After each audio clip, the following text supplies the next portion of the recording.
Junho de 1717. Um grupo de renomados cidadãos britânicos liderados pelo pastor da igreja presbiteriana, James Anderson, e o então assistente de Sir Isaac Newton, John Théophile Desaguliers, fundam na Inglaterra a primeira loja maçônica.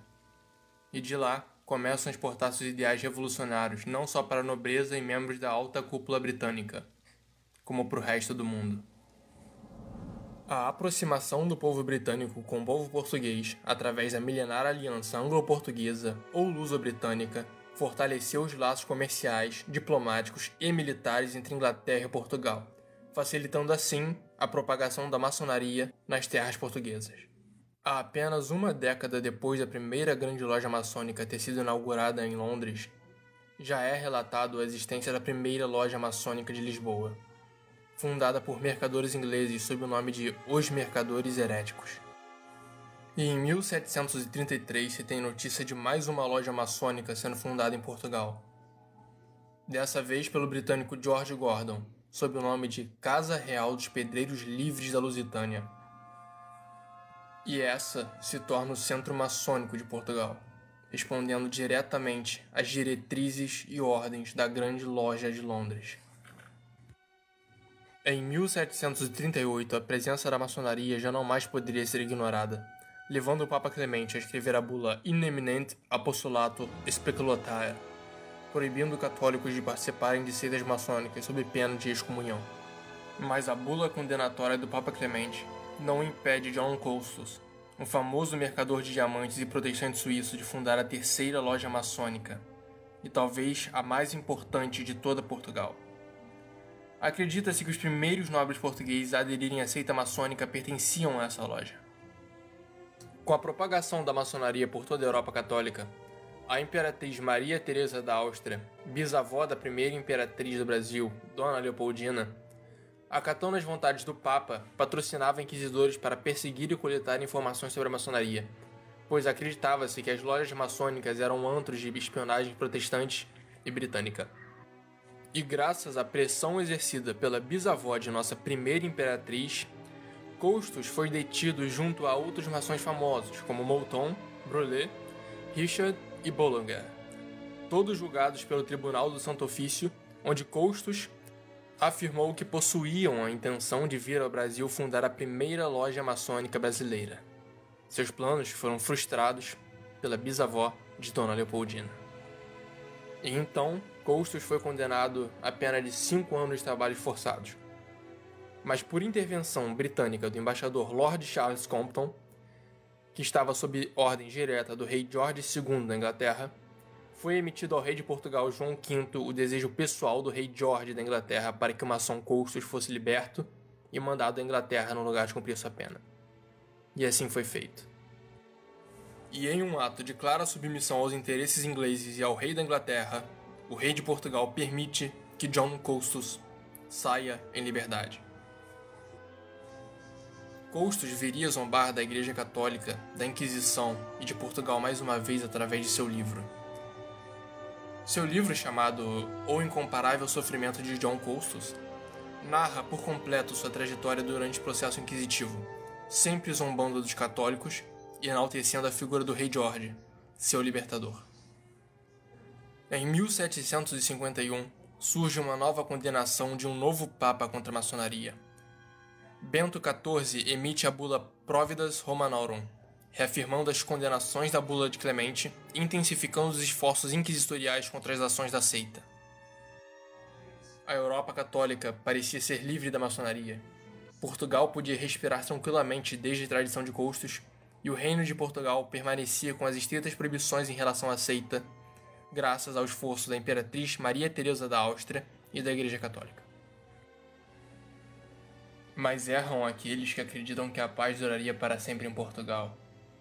A maçonaria podia estar publicamente de portas fechadas, mas com a intensificação da Inquisição, a maçonaria começa a trabalhar nas sombras.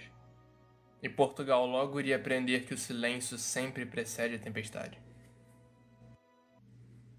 Morre Dom João V, e seu filho, José, assume o trono de Portugal, que após breves 5 anos de reinado convida o então embaixador de Portugal em Londres para assumir o cargo equivalente a primeiro-ministro.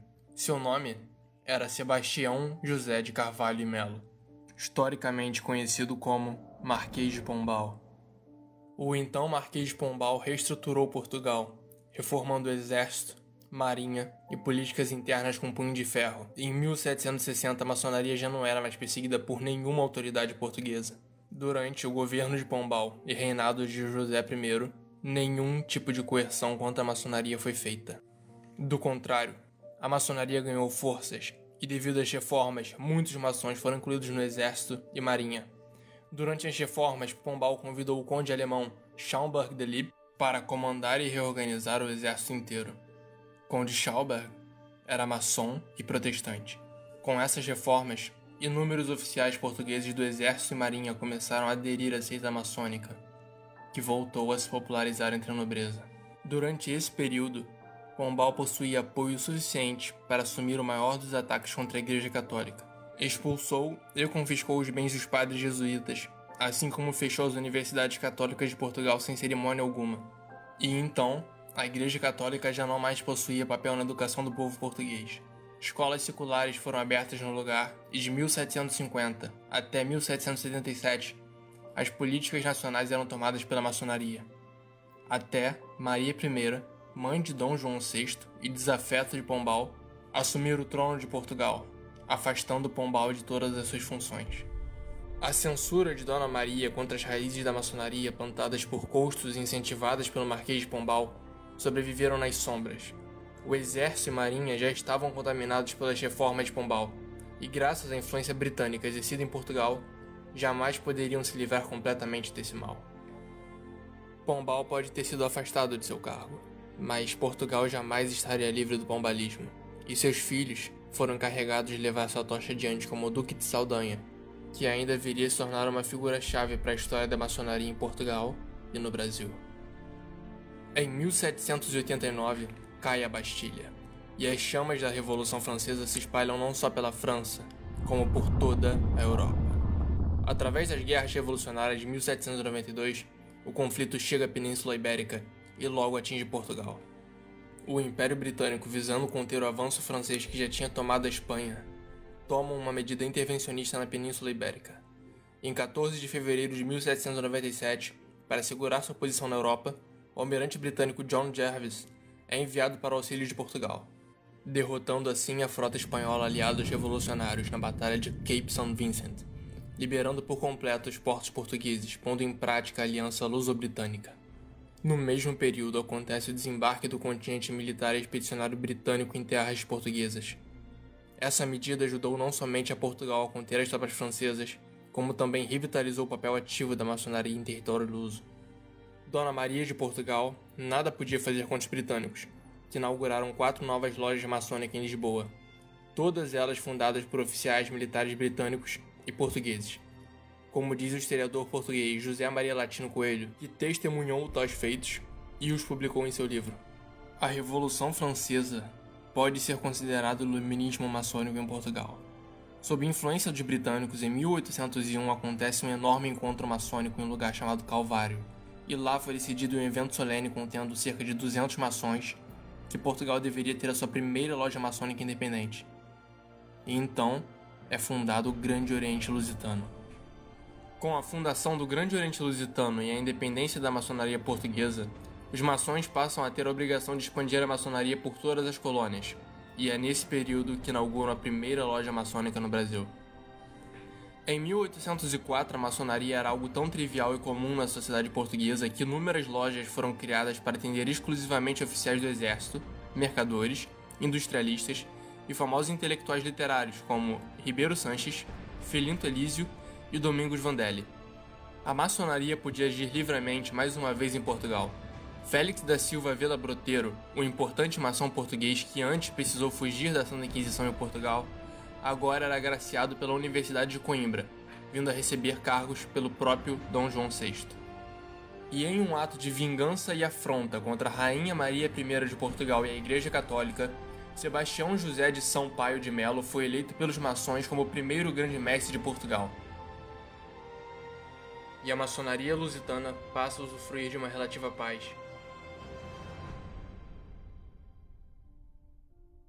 pelo menos até Napoleão aparecer. Por mais que não haja evidências de que Napoleão era maçom, seus irmãos Luís, José e Jerome Bonaparte, que vieram a se tornar reis da Holanda, Nápoles e Westfália, respectivamente eram assumidamente maçons, assim como o chanceler do Império Francês, Jean-Jacques Regis de Cambaceres, e boa parte de sua corte. A guerra travada entre Napoleão e o Império Britânico faz com que Napoleão erga um bloqueio continental contra a Inglaterra. Portugal logo se nega a acatar tais ordens. Isso faz com que o exército francês se locomova até Portugal para fazer cumprir o decreto napoleônico. Chegando lá, a corte portuguesa já havia abandonado Lisboa em direção ao Brasil. Com a ausência do rei legítimo de Portugal, Dom João VI, Napoleão se viu obrigado a organizar um governo português paralelo ao de Dom João VI, sendo este composto por 7 membros. Portugal passa a se submeter diretamente às vontades do governo maçônico de Napoleão, e a maçonaria francesa passa a ocupar o lugar da maçonaria lusitana, começando a propagar na ausência do rei ideais revolucionários e republicanos. Com a corte portuguesa vindo para o Brasil e abandonando Portugal, Portugal se encontrava dividida entre os simpatizantes de Napoleão e a resistência liderada pelo oficial britânico Duque de Sussex. E Portugal era mais uma vez liderada inteiramente por britânicos. Portugal dessa vez estava nas mãos de William Carr Beresford, um nobre inglês encarregado de administrar Portugal e de liderar o exército português em batalha contra Napoleão. Após a derrota de Napoleão, William Beresford se torna líder do governo provisório e sob sua gestão adota medidas pacíficas à maçonaria.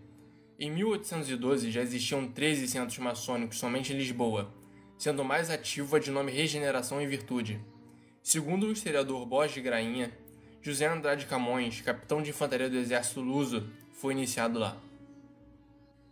A ausência da família real tornava Portugal uma verdadeira anarquia. Portugal passava a se tornar um ambiente propício para as tramas da maçonaria que começou a arquitetar um golpe contra os Bragança e contra o líder britânico em Portugal. Um dia antes da trama ser posta em prática, o general Gomes Freire de Andrade, responsável por liderar as tropas contra os britânicos e grão-mestre da loja maçônica de Portugal, foi dedurado por 3 de seus colegas, sendo eles José Andrade Corvo de Camões, Moraes Sarmento e João Siqueira Ferreira Soares. General Andrade foi preso com outros 11 conspiradores e assim enforcado na Torre de São Julião da Barra. Hoje, General Andrade possui uma estátua em sua honra no exato local onde foi enforcado. A falha tentativa de golpe por parte da maçonaria fez com que Dom João VI emitisse do Brasil um mandato proibindo que cidadãos portugueses fossem filiados a sociedades secretas. E a maçonaria mais uma vez volta a atuar nas sombras. E a grande loja passa a se reunir em uma loja maçônica clandestina chamada Segurança Regeneradora. Lá, começa a ser planejado um episódio crucial para a história de Portugal e do Brasil. A Revolução do Porto. A tentativa de golpe atraiu liberais, republicanos e entusiastas do pensamento iluminista, e então se reuniram na cidade do Porto. Dentre os conspiradores estavam Manuel Fernandes Tomás, José da Silva Carvalho, João Ferreira Viana, Duarte Lessa, José Maria Lopes e José Gonçalves dos Santos. Estes foram os responsáveis por organizar um grupo conhecido como Sinedro, um grupo similar à Carbonaria italiana. Em 1820 há um encontro secreto entre os representantes de todas as lojas maçônicas. A maioria, militares liberais e positivistas. Logo eles entram em acordo com o apoio da organização Sinedro e é posto em prática a Revolução do Porto, que, diferente da conspiração de 2 anos atrás, triunfa, marcando oficialmente a tomada de poder de Portugal pelos maçons. E com o triunfo da Revolução do Porto, é criado o Comitê Supremo do Governo do Reino, liderado inteiramente por maçons. Seu objetivo é tomar as decisões de Portugal enquanto o rei permanecia em exílio no Brasil. As cortes adotaram um novo modelo liberal de constituição, e Portugal sucumbe ante as tropas liberais e maçônicas, sendo marcado no dia 15 de setembro de 1820, o dia da vitória da maçonaria. O então rei Dom João VI não teve outra escolha senão voltar para Portugal. Em 24 de junho de 1821, ele jurou lealdade em frente à Assembleia Vitoriosa e assinou a nova Constituição elaborada inteiramente pela maçonaria, legitimando a Revolução.